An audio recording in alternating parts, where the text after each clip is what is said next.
Hi, my name is Dr. Stephen Day. I'm the founder of the Systems and Outsourcing Company and the creator of the Systems for Outsourcing program. This next 30 odd minutes is going to give you a real in-depth look into the capabilities of Asana if it's set up and used correctly. Asana is, in my opinion, absolutely incredible and totally free for everything a small business would potentially need. Unless you've got 15 plus employees who work in a single team, then there's no need, in my opinion, to upgrade to the professional version, which makes it hugely flexible when you're starting out and money is tight. We're going to cover everything from task management, task delegation, from creating your own operations manuals, for sorting your own email inbox out, and for actually using it for a powerful project management tool using Gantt charts and integrating all that together. And also look at things like how you train the people to use it and how you can systemize all of that processes into something that is truly an effective way of managing a remote team. Communication is key, and there's a big section to start about how you use Asana to communicate effectively by doing it in a standardized and logical way. So that's it. I hope this is useful, and I look forward to engaging with you in the future. Please leave comments on this post. Please just get in touch. Any questions, comments about this, stick them on the Facebook post and I'll answer them for the benefit of the community. Thanks very much.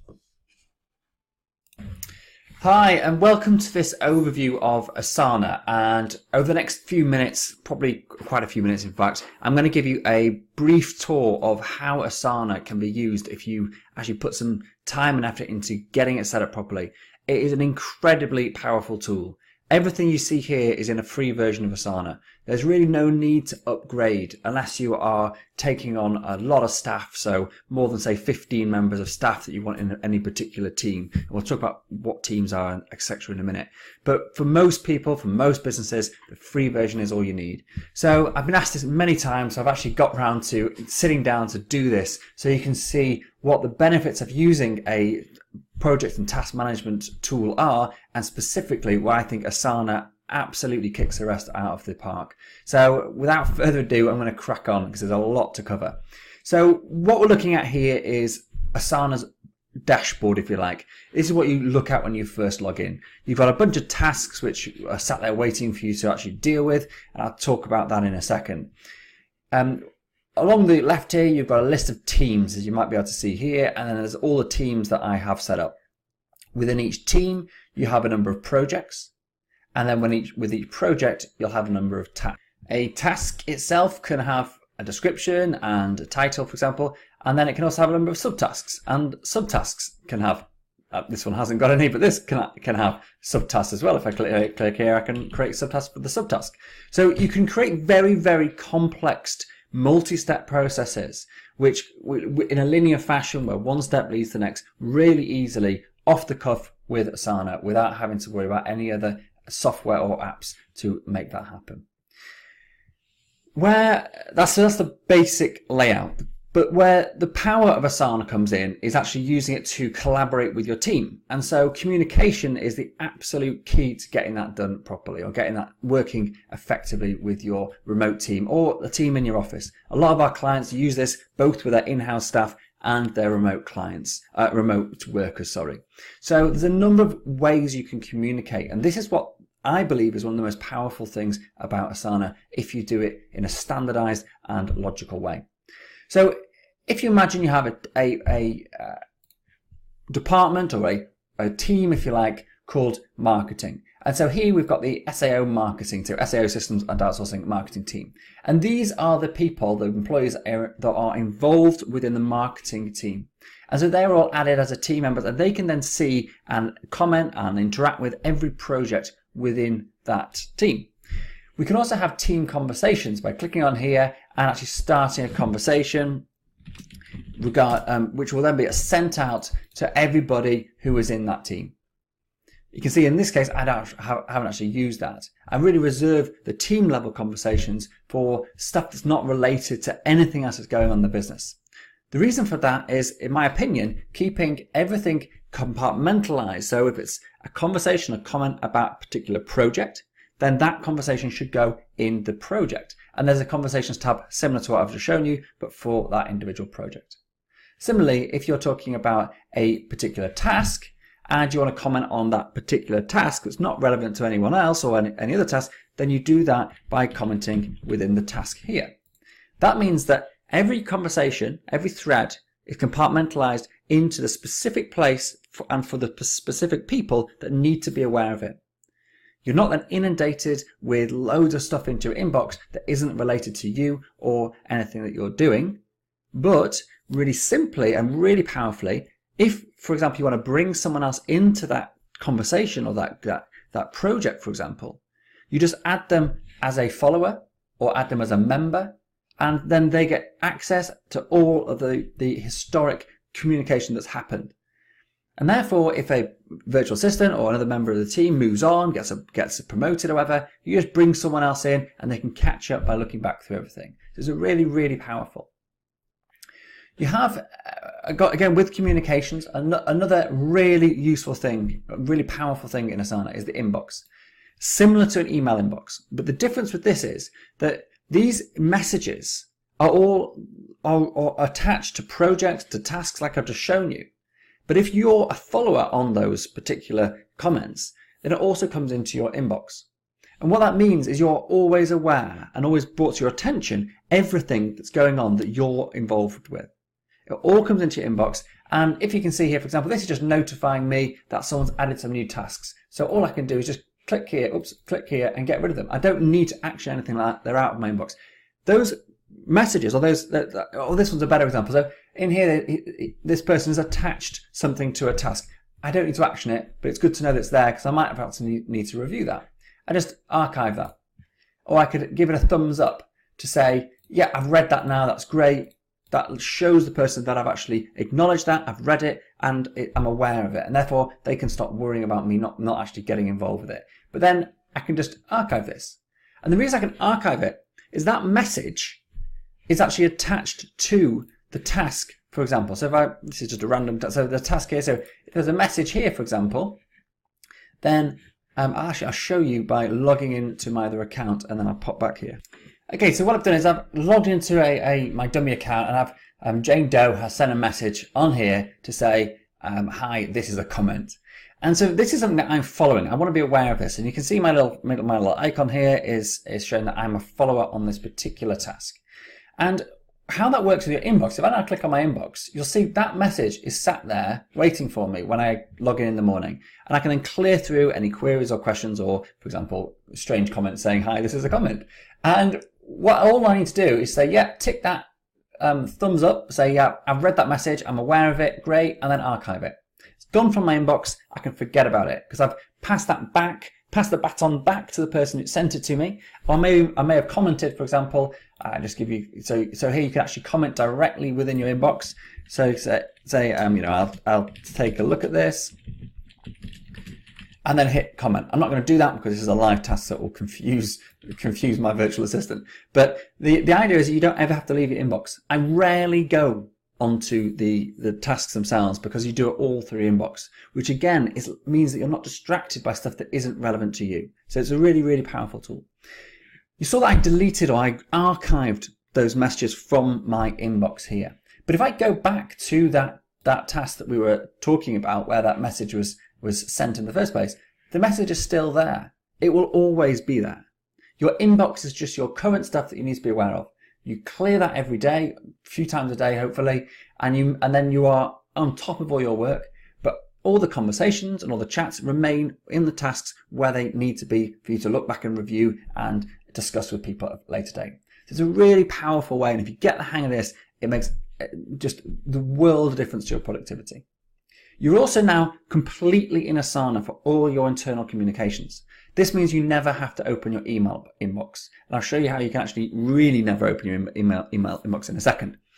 And the power of that is you don't get distracted by all that junk that comes in or all those stuff that isn't actually relevant right now. When I sit down to work, I want to work and I want to not be distracted by anything else. So I turn off Facebook. I don't even log onto my email anymore. And I just basically live in Asana. I get stuff done that way. And my productivity has gone through the roof because of that. And I can see that my team works really effectively because of that as well. And my clients, I speak to people a lot about this. And it's one of the unexpected benefits of actually moving into an internal communication system that I actually didn't foresee before I actually started. So I'm going to show you so quickly. So say if I have one of my employees, I'll show you my employee board now. So this is one of my virtual assistants, and this is what I use to delegate and manage their workflows. I should say there's two types of boards, if you like, two types of projects in Asana. You have a board type project like this, which is very similar to Trello, if you're aware of that. But what makes this really powerful compared to Trello is you also have a list type project, which means you have many, many more items visible at any one time, and it's a lot easier to get an overview of something with multiple tasks in than if you have a board like this, and I've then got to scroll across. As you can see here, it gets a bit clunky, and actually you forget half the stuff down one end of it by the time you get there. So this is great for certain things, for stuff that's fluid and you want to be able to visually just check in very quickly. But a task board, a list board like this is great when you've got long lists of stuff. So for example, I'll just jump on, try and find something with lots of stuff in. So this is my task templates, which I'll discuss in a second and show you how awesome using templates for your tasks is. But you can see I can scroll down, loads of stuff in here, but I can scroll down really quickly and get a quick overview of everything. I think a lot easier than using the board view, if you like. So if I just go back to my employee board and show you how that's sort of set up, because this is really key to working effectively with your VAs, is having some way of delegating and managing their workflows. So on the left-hand side here, you've got this pending column. And that is where their work lands when I want to delegate out something to them. And I'll show you how I do that in a second. You then got a priorities column, which is if there's stuff that I really need them to do urgently, that goes in there and that takes precedent over anything in the pending column. Once they pick it up and they're working on it, they drop it into their in progress column, and they literally just pick it up, as you can see here, drop it in. I'm not going to do that again because this is a live board, but you literally just pick it up and drop it in. And when they've finished with it, they'll pop it into their awaiting review column. And then I'll check in and it'll pop into my inbox, remember, so I don't actually have to go into here ever. But if I wanted to, I can say, let's just see what the backlog is that I've not checked. I can open up the screen and then I can actually start go through those and just sign them off if they're all done. Or if there's additional work that is required, then I just drag it over and drop it into this additional work box here. This is one of my VAs who's also a manager. So she's got a list of stuff that I give to her, and then she decides whether or not she delegates it out to her assistant. And so she has a to be assigned column, because we don't like overwhelming our new VAs or our junior VAs with loads and loads of work. So she manages how much stuff that's on her assistant's task board, which is this board here, and you can see she's got a couple of tasks here. So we like to keep new employees with 2 or 3 tasks maximum in their pending column so they don't get overwhelmed and stressed out. And so then she has this list, as I showed you here, of stuff waiting to be delegated over. There's also daily tasks. So I get her to check all my email accounts every day. I get her to do my Facebook messaging. I get her to do other stuff like backing up everything and making sure that my my manager avatars on Facebook are all taken care of, and their profiles are updated regularly so we don't get blocked. All the stuff like that you need to do every day or every few days is in there. And similarly, weekly tasks for exactly the same reason. And then lastly, there's some admin stuff. So this is all the stuff that she might have to refer to later, some training that I've given, for example, and pops it into the admin funnel. And she's got some other very specific funnels for stuff that columns, for stuff that she does very specifically, but it's not really relevant to a general chat like this. Okay, so that's how I manage all the tasks. And the next thing is how to actually give someone something to do. So there's basically two different types of tasks in the world. There's tasks you do once and you're never going to do it again. And there's tasks you do regularly or more than once. And so for all the tasks you do more than once, it's very beneficial to not have to reinvent the wheel every time we do it. And so therefore we create templates for doing all that sort of stuff. And if I show you here, for example, this here is the task templates for the Systems for Outsourcing course, the Systems for Outsourcing program, I should say. And in here is every template, every instruction, every video that you need to be able to get your VA to turn a quick video that you record yourself doing a task. So I'll take it a step back. When you want to get someone else to do something for you, the easiest way to do it to pass that information, that instruction over, is to record a video. Either you just talking about it if you haven't got anything tangible to show them, but more ideally, you do the task quickly using your browser, record your screen, I should say, record your screen, and then you hand that over as the instruction. You very little or no text in any of the work that you hand over. And what the Systems for Outsourcing, or a big part of the Systems for Outsourcing setup does, is it converts that very quick video that takes you 5 minutes to do into a operations manual. I'll show you, give an example of an operations manual. So this is just a random operation manual. This is about delegating the task of actually recording your work to your VA, because your VA will become better at doing some stuff than you will. So there's no point in you recording it and getting a operations manual drawn up. You might as well get your VA to do it for you. So this task here, which I'll show you in a second how to delegate it, is actually the instructions of how to teach your VA to create a video for you. And you can see here step-by-step guide showing exactly how you go through the process of doing whatever this task is about. That's an operations manual, and what I call an operations manual. Anyone can follow this. They don't need to have a good level of English expertise, and they don't need to be able to understand any thick accent you might have. They can read this. There's arrows, there's numbers. It is foolproof. There's also a checklist. So if you do this many, many times, you don't want to be watching a tutorial video, for example, or reading through a long pages and pages of stuff. So having that checklist means that someone that's proficient at doing this or has done this multiple times just has a mental reminder.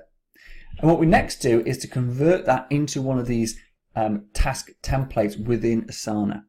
And the reason for this is it means delegating work becomes really easy. So, for example, to create this whole task, so create that operations manual that I've just shown you, there's the whole description here, there's then this has all been transferred into Asana as a checklist and a delegatable task template.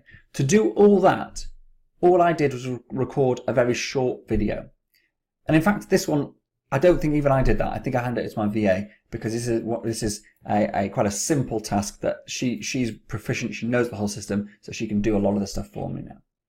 If I want someone to do this, so I want someone to record their work, to assign this task to somebody now because it's set up as a task template, I simply click unassigned, assign a copy, and then type in the name of the person I want to assign it to. I click assign, and it takes a couple of seconds, and you've got an exact copy. You'll then need to give them the instruction, for example. So this is record your work, and you might need to type in, as if instructions are, this is sort of an example, but maybe checking right move task. So just as a complete made up example, and then you send that to their task board by clicking on here and sticking it on their task board. Remove it from your templates folder. And if I now jump to their task board, you'll see that task that I just created is sat there waiting in their pending column. And that's it. They then pick that up when they're ready, and you can stick due dates on it, you can stick priorities on it, you can put it in the priority column, all that sort of stuff. I'm going to delete it now because it's a live board. But that's how complicated it is to delegate and manage your staff's work once you've got task templates set up. If, however, it's a one-off task, you simply click here. This is one-off task. Hit enter. Go in here, paste in a link to that video I've just described you, assign it to the person you want to assign to, and that's it. Done. So delegating work out, managing your workflows, and communicating with your staff in Asana is really, really easy. And I can't say enough about what a benefit of having something like this set up has been to our business and also to our clients' businesses. Okay, what else do I want to show you? So just a couple more things about task templates. So what I showed you there was basically everything that the Systems for Outsourcing program gives you with regards to onboarding your virtual assistant, so training your virtual assistant to be able to use this whole system, and training yourself as well, to recording your company processes, to documenting those in operations manuals and creating task templates out of them, and then and everything involved in that, the training, the videos, the checklists as you've just seen. However, what you need to do for your business is to use that to create your own set of task templates. And that, for example, so the Systems for Outsourcing course, for example, has its own set of task templates. So all the admin tasks. So silly things like ordering new ink cartridges, weekly backups, transcribing voice notes, all that general stuff that you do regularly, create task templates out of it and fire it to VA. You've also got, for example, setting up people on the course themselves, doing all the back office stuff, everything, maintaining the website, for example, that's a huge one, and creating task templates to show somebody how to do it means that you're taking away any single point of failure in your business. You're taking away the need for you to be involved on a daily basis. And basically, you're making your business into a real business and not just another job that you are basically the kingpin in, that no one else can do anything unless you say so. Once you've got it documented, when you've got it into a project and task management system such as Asana, then you are truly making a business that you can step out of. Okay, so I appreciate time's cracking on. Okay, so I've talked about onboarding, orientation. I'll just show you what that looks like. So for example, you've got a task here. So when a new employee starts, we assign them this task, their first ever task. And this walks them through installing all the apps and the software that we need them to use to be able to interact with us online, such as LastPass for password sharing, or login sharing, I should say, how to set up Google Drive, how to use Asana, how to track their time. And they have they have in their on their task board, I should say, they have a daily task of monitoring their time. So they check in, they go onto their timesheet, and they log on here the amount of time they've taken to do a particular task. So I'm just going to show you, this is a template, and you can see that they basically log in and put down exactly what they're doing on that particular day, how long they've taken to do it, and it's a really easy way to review. And every week I simply log in, I look at what they've done, I give it a small comment on here, as you can see here. They say, yep, I've approved that amount, and then my PA goes and pays it. So I don't even have to pay my staff anymore. It's all done through here. Okay, so task management. If I show you from this, this is sort of day-to-day task management. This is the stuff that you're delegating out, but you might also want to manage your own tasks. And this is, again, one of the most really powerful things about Asana. Here I've got I call it next tasks. This is the stuff that I'm responsible for. And you've got today's priorities, the stuff that I'm working on today, stuff that's in progress, stuff that's coming up next, and then I've got pending. And how you manage this will be very personal, but the idea, the principle of this is what's important. You can see here that many of these tasks have all these tags on, and what these are is actually this particular task. So, for example, agree the name and structure of the business. It's always an important thing to get done. If I click on here, it'll come up in our systems and outsourcing plan. And now this is a specific plan for our entire company for the year.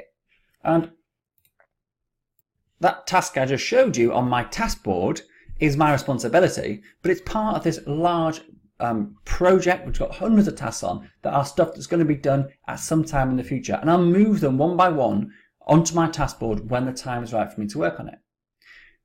Another incredibly powerful thing about Asana, in the free version again, is the ability to plan all of your tasks, all of your timelines onto a Gantt chart.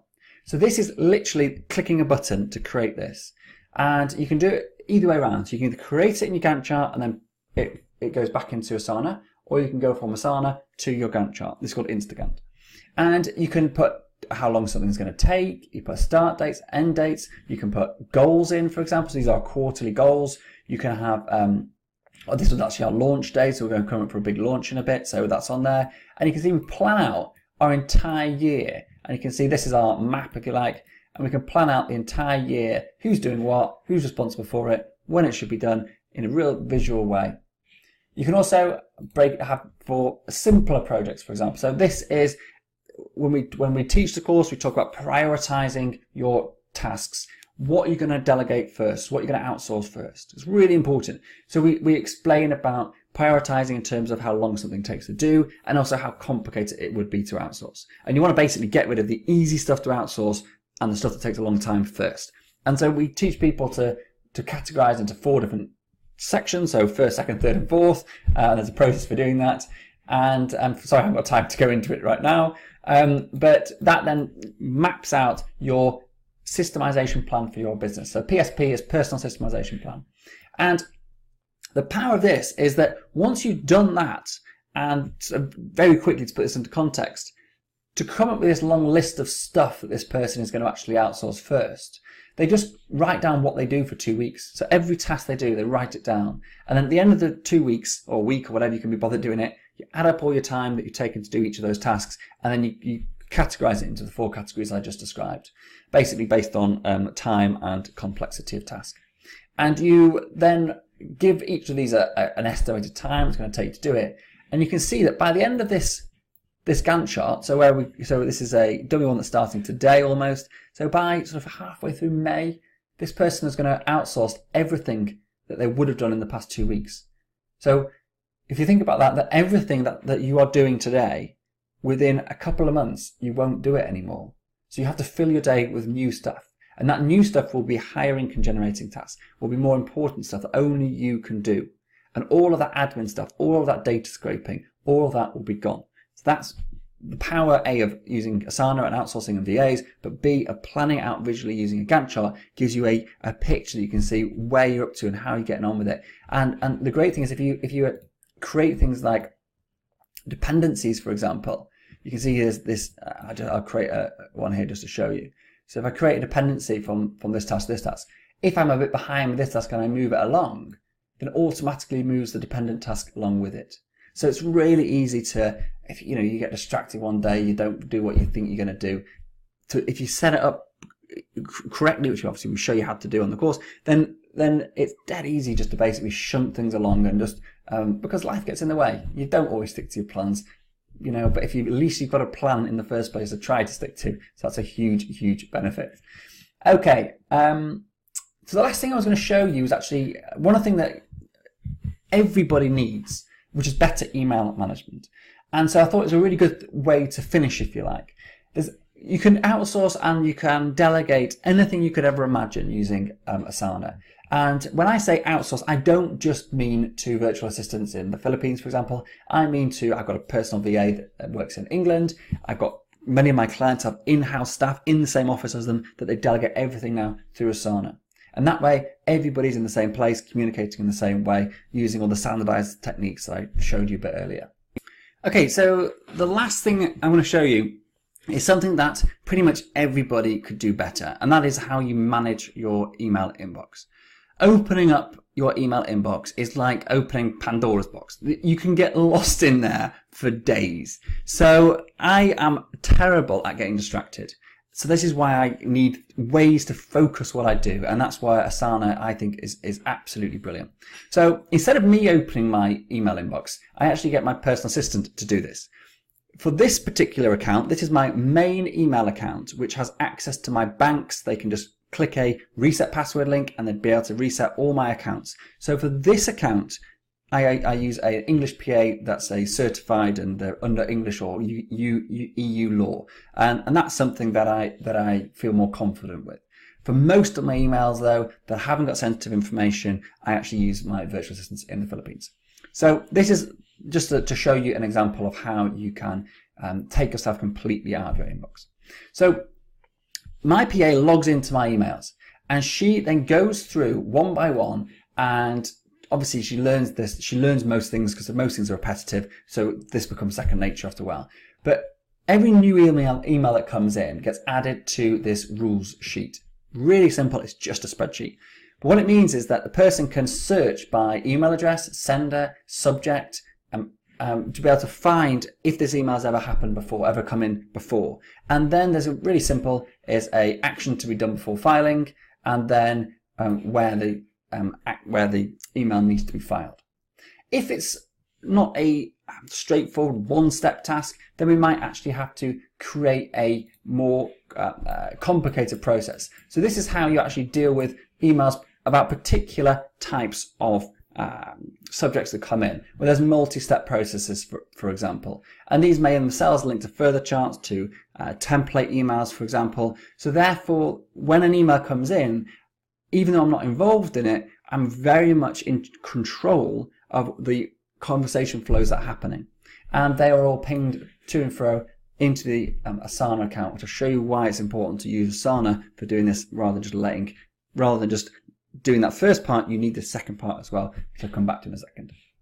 How emails are managed in general. So say if I had a new PA that came in tomorrow, she wouldn't know necessarily what all the stuff that I've described and taught my current PA how to do and how to work with my email account. So you create a flowchart and you get your personal assistant to start creating and adding and modifying these flowcharts for you, so you don't need to keep them updated. When you give them a new instruction or you change the way something's done, they update this rather than you having to go in and doing it. And that's a really important part of actually getting yourself truly out of a system, is that you empower somebody else to make those updates for you.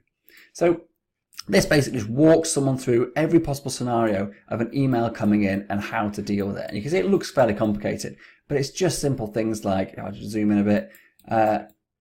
Is there a existing rule? No. Is an action required? Yes. Are you able to action? Yes. Then action the email. Are you waiting response? No. Does the email have an attachment? Yes. Save the attachment? No. And then just action it, file, archive it. So it looks slightly complicated, but actually when you work it through, it's just a logical way of the brain works, and you're answering each question and moving on to the next step in the process. So that's just a simple overview of workflow. Again, it's something that we go into quite a lot of detail on the course to get you up to speed with actually creating all these for yourself, and not just for emails, but for all your complex business workflows. Creating stuff like this is essential to truly systemizing your business. So it's something that we cover on the course as well. Okay, so what was I going to say then? So the last part of this is, why do I bother putting it into my Asana inbox, if you like? Why don't I just leave the PA deal with it in Microsoft or whatever, or Google, whatever? And the reason is, I want to be involved still on some emails. There's emails that come in that she won't know where to file it. So what we used to do is to stick them all into a folder, and then I'd have to go through and file them. But then I found out then I had to then update the spreadsheet with the rule, because she wasn't actually involved in the process of where it's going to be filed. So moving things into Asana gave us the ability to actually have conversations about all these emails. So for example, you can see here, this email here is an email that came in. I've moved it from this is sort of the inbox at the top here, and I've literally dragged and dropped it down into here, which is file, general, you can call them whatever you want. And you can see here, I've put a comment, create and add to the folder, Rob Stewart, add rule to move all his emails into there in the future. So that was my involvement. That conversation could go on for whatever it needs to. Ordering appliances, for example, there was a bit of to and fro recently. We had about 30 different comments about a particular email, and it didn't involve having set anything else up, like a conversation somewhere, or trying to bounce emails between me and my PA and getting these long threads. It's all in a really nice compartmentalized place where you can discuss topics around particular emails that come in really easily, and again, all in a centralized place without getting distracted by other apps and emails and all the rest of it that you do as soon as you log in to your email inbox. So that's why I use Asana for my emails. It takes me away from my inbox. It allows us to communicate directly onto it about a specific email and have a full conversation about that email without ever having to bounce emails or create other threads of conversation. So it's incredibly powerful. And again, one of the biggest time savers of using a system like this. Okay, so I think that is enough. That's a bit of a whistle-stop tour, to say the least. If you want to find out more about what we do and what we offer, then please obviously get in touch. There'll be a link at the end of this video. But other than that, I just hope this has been helpful for you. If you've got any questions about this, please post them into the into the Facebook, so I can share the answers with the group rather than sending me PMs and stuff. I'm all about giving value to as many people as possible, and so I try and avoid PMs at all costs, because I really think that if we can get the messages, the questions out into the community, it really helps other people too. So please help me with that, and I look forward to hearing your comments and also getting your questions about this setup and anything else about what we do. Would be great to hear. Okay, well, thank you very much for taking time to watch this. I really hope it was useful for you, and yeah, good luck with all your outsourcing, and get onto Asana. It's my take-home message for this, and spend a bit of time learning to use it, because it's super powerful if you can just get your head around it, and it's not a hard thing to get your head around. give it a couple of days of actually putting some effort into it, watch some training videos, or get in touch with us and we can help you out do that as well. Okay, thanks very much indeed. Cheers.